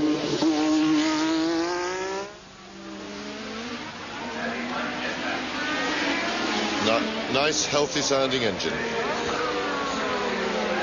Makes it look very easy, doesn't he, as any top man in any sport does. But Keke's still riding the curves, which surprises me a bit. And what a difference there is at this superb Adelaide street circuit now compared with when these Grand Prix cars went out for the first time on Thursday. Then there was so much dust on the surface that they were getting enormous wheel spin. Said it was like driving on black ice. But now, after 2.5 hours on the circuit on Thursday, that's Frank Williams in the headset and Frank Durney in the white cap, Keke Rosberg's race engineer, the Japanese Honda mechanics around Frank Williams, the man who has risen from selling second-hand racing cars to being an extremely wealthy man with an absolutely magnificent racing car factory at Didcot in Berkshire in England.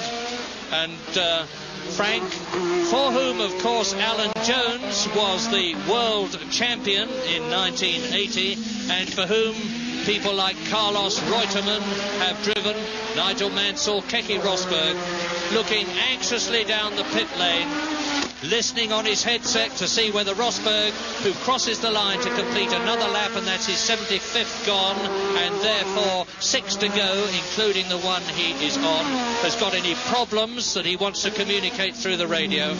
Rosberg coming up now to catch and pass Martin Brundle, the young Englishman in the Tyrrell, who was pushed off the course when another driver came out of the pit lane in practicing and severely deranged the rear of his Tyrrell with its Renault engine, and has been into the pits that was in practice, and has come into the pits, and Brundle is actually now too far back to be qualified as a finisher in this race.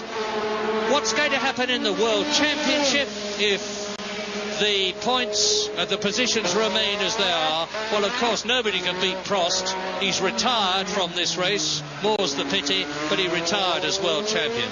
Michele Alboreto will stay in second position. Keke Rosberg, however, will move up to third position ahead of Ayrton Senna in fourth place. Elio De Angelis will be in fifth position, and Nigel Mansell will be in sixth place. And of course, in the Constructors' Championship, McLaren will, for the second year in succession, be the winners. Notwithstanding the fact that Stefan Johansson, the second of these two cars in the Ferrari, is now in 6th position behind Gerhard Berger 5th, Ivan Capelli 4th, Philippe Streff in 3rd place, Jacques Lafitte 2nd, and Keke Rosberg in the lead. McLaren will have 90 points, Ferrari will have 81, Lotus will have 71, and Williams will be third equal with the Lotus team, thanks to the fact that Rosberg has won. Now I'm counting chickens before they're hatched, because Rosberg hasn't won. And there's been many a Grand Prix when the winner in the... There's Lafitte pointing ahead of him. I wonder what that's all about. Any clues, James? No, although he was going past his pit, he might just have been signalling about his front tyres. He's too close to the finish, so no, can't guess, I'm afraid. Well, there's Lafitte anyway. He's got Stefan Johansson in front of him, although Stefan is behind him. He's in front of him on the lap, but he's behind him in the race. And now Stefan Johansson is catching Gerhard Berger. That's what it's all about. Gerhard Berger is 5th, Johansson is 6th, and Johansson is trying to catch and get past the Austrian, and it looks to me as though he's going to do it. The two cars that you're looking at in the front, Berger is 5th in the Arrows BMW, Johansson is 6th in the Ferrari, but even if Johansson won this race, it couldn't make any difference to the positions, and he's going through and taking Berger of Ferrari and McLaren in the Constructors' Championship. He is not going through and taking Berger. He is going through and taking Berger, and has done so. So Stefan Johansson moves up into 5th position and off goes Berger. That's for nothing. And oh, what a pity, because he was going to get 1 point. Is that inexperience again? I think it was lost concentration after the drama. Here we see again the battle. Johansson was a little bit cool. He really lent on him. Now, you see Berger run wide there. Johansson gets the tail out, but he keeps it all together and goes through. And then I think Berger, after that little bit of excitement, he will be very tired by now, remember. Very, very tired. But he kept his engine running, and he should be able to reverse out of that and limp home, possibly to keep his point, because he's got plenty of laps on Hugh Rottengatter, in which case he will... now, here we go. Now, he just went wide, because I don't think he hadn't damaged his car before that, so that I think he just fell asleep. And remember, these drivers are very, very tired by now. This is very hard work. And but anyway, with a bit of that, Berger can back out and reclaim his point. I was trying to remember, while James was talking, when was the last time that we had a race go the full 2 hours in the dry. We've had races last 2 hours, but not the full planned race distance because it was wet and the race was slowed down. But to have a race go the full 2 hours in the dry is pretty unusual. And when you bear in mind that this course is not only very tough on brakes, extremely tough on brakes and on gearboxes, but also, of course, very tough on drivers, particularly in this over 30 degrees heat here at Adelaide. Yes, of course, what has slowed it right down now, of course, is the dissipation of all opposition to Rosberg. He's lapping very slowly by his standards, but he's got a huge lead. And we've got some 4.5 minutes left before 2 hours to go, and on that basis it's going to stop it a couple of laps short at least.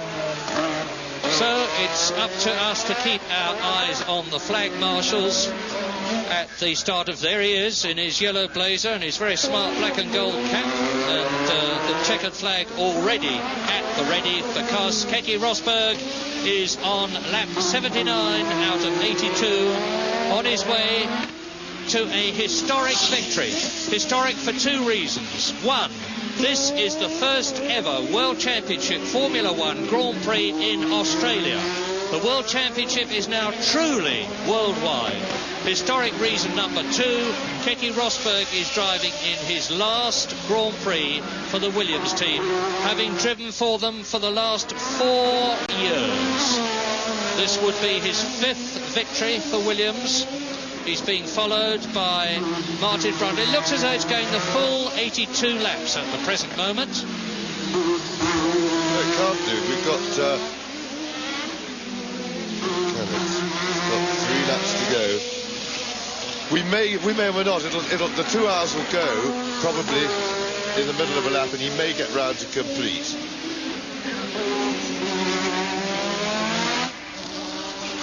So we're coming up to 3 minutes to go.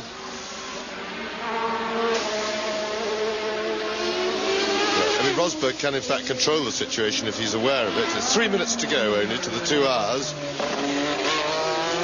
So he will complete this lap and the next one, which will make him 80.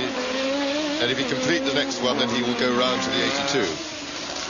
And don't think that it's all over bar the shouting.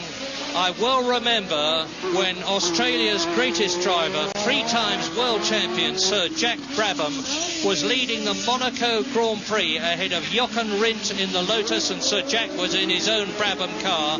He came up to the last corner on the last lap. He had a severe attack of brain fade. He went off into the barriers and lost the race with only about 200 yards to go. Well, now Keke Rosberg is on the 81st lap in this race with a planned distance of 82 laps. Gerhard Berger, as he went past and down into the S's, was clearly missing his gears, so let's hope he hasn't over-revved the BMW. But Keke Rosberg may well be on the last lap of the race now. He's going to win if he is by 37 seconds, and the Ligier of Jacques Lafitte and Philippe Streff are absolutely together for second place. Look at this. Now, is Streff going to defer to the team leader, Jacques Lafitte? I doubt it. It's end of term. Lafitte's waving away. No, Streff is showing full determination. And Lafitte is telling him to slow down, and Streff doesn't care. Well, I sympathise a bit with Streff, but Lafitte's shutting the door on him hard anyway. So these two are having what we hope is a nice friendly bit of rivalry. That's your problem, Jacques. I can almost hear Philippe Streff saying, Jacques Lafitte at the end of his Grand Prix career, Philippe Streff at the beginning of it, and if Philippe Streff gets in front, he may incur the wrath of somebody, but he should worry if in the process he enhances his reputation. And here is Rosberg. Is this the last lap? Well, it is the last lap now, because he's on lap 82. Yes, and that's perfectly timed, because 2 hours is coming up. It will be up, and there we are. And what a battle. Now, let's have a look at this again, because Jacques Lafitte is furious with Streff. He's angry with the new boy, and he's hit him, and Streff is going to be out of the race. He's destroyed his suspension, and that must be black mark for Philippe Streff, because Jacques Lafitte clearly wasn't going to let him by, and Philippe Streff has really blotted his copybook in. That means to say that Guy Ligier is going to lose a lot of money, because instead of having 2 cars home, and Streff is going to try and go for it, he's over the line into the last lap, so he will almost certainly qualify third, because Capelli is a lap behind Streff, who's manfully trying to get the car home. But what a silly manoeuvre, because he could so easily have finished in style, as Keke Rosberg is about to do, because he's into the last stages of the last lap of the first Australian Grand Prix, a race which has been full of interest, incident, drama and excitement since the lights went to green. yes, a marvellous weekend for everybody, as Keke Rosberg comes up to win, and well organised, the Australians. A truly marvellous race with lots of drama. Victory, the 5th in his Williams career and his Formula One career for Keke Rosberg, the 2nd of the year. Stefan Johansson crosses the line to finish in 5th position, but lapped by Keke Rosberg. We wait now for Jacques Lafitte to come in, and here he is. The Frenchman is going to finish. That's Philippe Streff, I'm sorry. We're waiting for Jacques Lafitte as we see Streff, and his front wheel is about to come off, I think.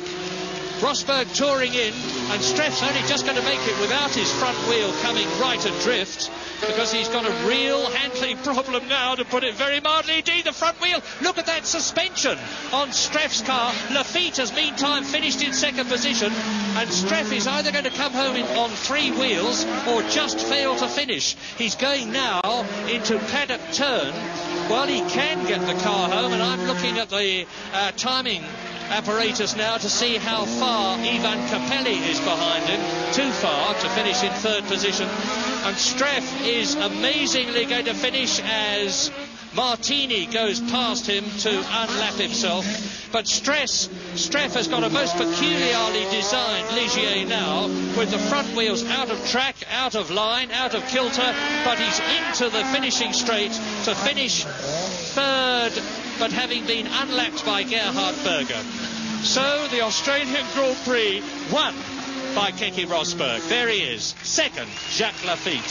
Third, Streff in the 3-wheel Ligier. Fourth, Ivan Capelli, 1 lap short. Fifth, Stefan Johansson. Sixth, Gerhard Berger. A truly exciting, dramatic, interesting race, and a wonderful one for Keke Rosberg. And not a very wonderful one for Philippe Streff, who will be shuffling back to the pits. I hadn't seen Guy Ligier here, actually, which is just as well for Streff, because Monsieur Ligier is an ex-French international rugby player, and to say that he is irascible is a masterpiece of understatement. And Streff would be very wise to keep his crash helmet on if he's going to have an interview with Guy Ligier. Rosberg out of the car. There is Stefan Johansson. Yes, I'm not sure that Lafitte was not a lot to blame for that, because he really did carve. He was blocking Streff in a way that he really shouldn't have done. It rather depends on their team orders. If they had no orders about holding position, if they had no orders, then Streff, then Lafitte would be in the wrong, and Streff would be right to be miffed. It just depends on what the instructions, if any, there were from the team, and if there weren't any, then I think Lafitte was a bit out of order. Out of order or no, we'll know later. Keke Rosberg, just slicking his hair back there to look a little smart for the cameras, has won the Australian Grand Prix from Jacques Lafitte, Ligier, Philippe Streff, Ligier, Ivan Capelli in the Tyrrell, a great drive that, Stefan Johansson in the Ferrari,